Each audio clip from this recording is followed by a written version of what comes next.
Women's Center has been really restorative for me, and I've met a lot of nice, like, empowering young women there, so I don't know what I would have done this year without the Women's Center. Like, I don't think I would have made it through this last year.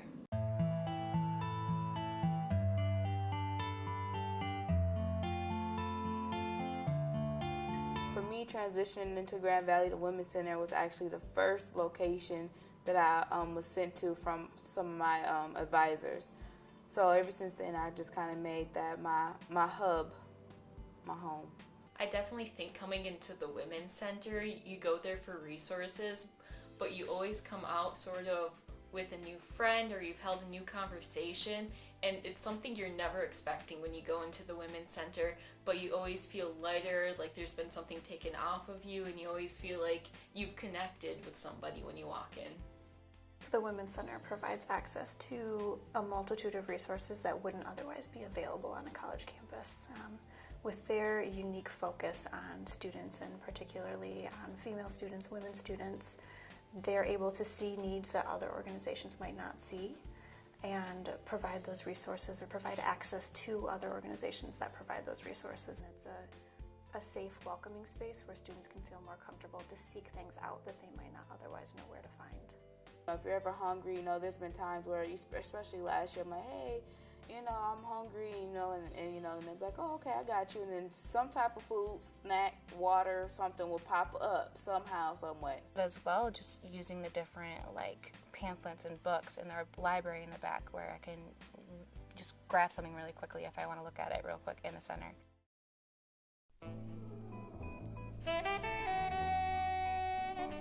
When it comes to intersectionality, I think the space where in the lobby that students have to talk to each other is really where I see it most.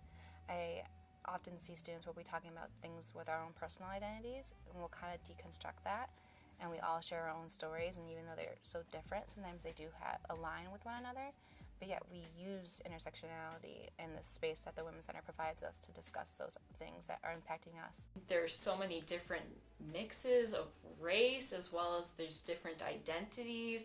We have, members of the LGBTQ who work there. We have women of color. We have younger in life. We have older. We have different classes and different backgrounds, and I think that's really cool. Like, I know for me, like, my identity is how I, like, understand intersectionality, because I understand myself, like, my own identity as a woman, and also as a Chicana, as a feminist. And so I think when you go into the Women's Center, you can also see all of that at play. Like, you can see, like, the painting in there for Black Lives Matter, and then, like the empowerment of Black women. So it's not just about, like, women. You can see how race is also, like, embedded in this whole, like, idea of, like, women's empowerment in the Women's Center.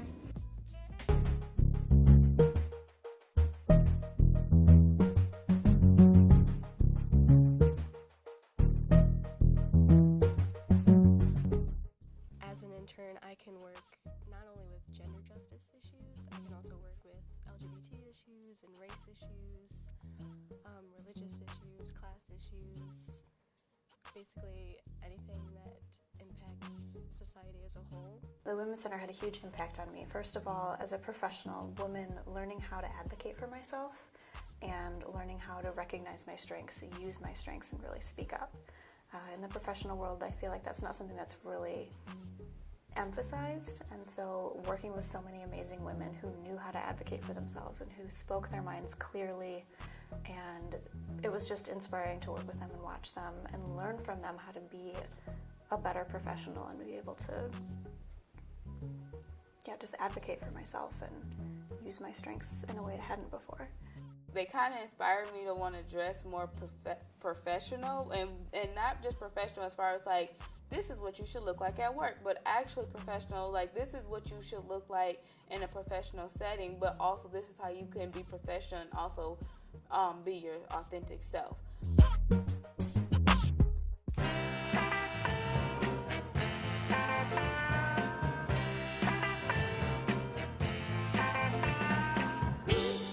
It's not solely focused on, like, just the issues, it's just focused on creating a community where people can come together, and I think that's awesome.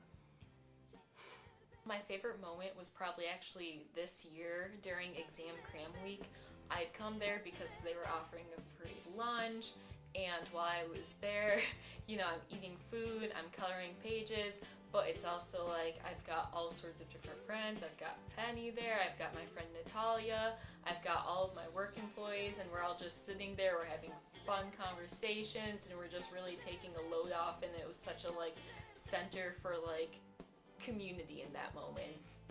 That day, there was food in the Women's Center, there was a dog there, and this girl just came in and she had found out her dad was dying, she had cancer, and she was just crying, and she came into the Women's Center because someone had directed her to come here and, talk to someone. And she came in and that's what she saw, was free food and a dog and all of these girls just talking and laughing, and she was just well, I'll come here all the time. It's always like this. And I was that's a really good impression, to come in and see that. There's no amount of expression or words that I can do to express my gratitude and my thankfulness for the Women's Center and the wonderful staff. If it was not for you guys, I don't know where I would go sleep on the couch. I don't know where I will house my lunch or my coat or my backpack. I don't know where I will go on campus. I mean, there are different centers, don't get me wrong, but the Women's Center is where I made my biggest connections.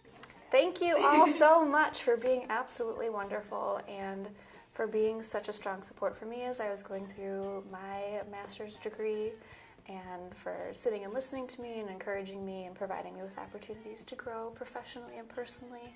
And I love all of you so much, and I miss you, and I can't wait to see what y'all do with the next 15 years. Just a little bit.